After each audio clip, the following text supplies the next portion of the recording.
എഡ്ജു ഹബിൻ്റെ പുതിയ വീഡിയോയിലേക്ക് എല്ലാവർക്കും സ്വാഗതം. If the average of 10 number is 40 and the average of 6 of them is 28, then the average of the remaining 4 number is 52, 54, 56, 58. Answer option 4, 58. അതായത് 10 നമ്പറിൻ്റെ average എന്ന് പറഞ്ഞാൽ 40 ആണ്. ഇതിൻ്റെ അകത്ത് 6 നമ്പറിൻ്റെ ആവറേജ് എന്ന് പറഞ്ഞാൽ 28 ആണെങ്കിൽ ബാക്കിയുള്ള 4 നമ്പറിൻ്റെ ആവറേജ് എത്രയാണെന്നാണ് ചോദിച്ചിരിക്കുന്നത്. 52, 54, 56, 58. ആൻസർ എന്ന ഓപ്ഷൻ 4 ആണ്, 58.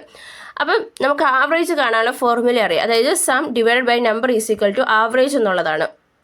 നമുക്കിവിടെ തന്നിരിക്കുന്നതെന്ന് പറഞ്ഞാൽ ടോട്ടൽ ആവറേജ് നമുക്കറിയാം. അതായത് 10 നമ്പേഴ്സിൻ്റെ ആവറേജ് 40 ആണെന്ന് നമുക്കറിയാം. 6 നമ്പേഴ്സിന് നമുക്ക് 28 ആണെന്നും അറിയാം. അപ്പോൾ നമുക്കിതിൻ്റെ അന്ന് സം കണ്ടുപിടിക്കാം. അതായത് 10 നമ്പറിൻ്റെ സം എന്ന് പറയുമ്പോൾ എങ്ങനെയാണ്? Sum is equal to number into average ആണ്. അപ്പം 40 × 10 ഈസ് ഈക്വൽ ടു 400 എന്ന് കിട്ടും. ഇനി സം ഓഫ് 6 നമ്പർ എന്ന് പറയുന്നത് എത്രയായിരിക്കും? 28 × 6 ഈസ് ഈക്വൽ ടു 168 എന്ന് കിട്ടും. അപ്പം നമുക്ക് 10 നമ്പേഴ്സിൻ്റെ സമ്മും 6 നമ്പേഴ്സിൻ്റെ സമ്മും കിട്ടി.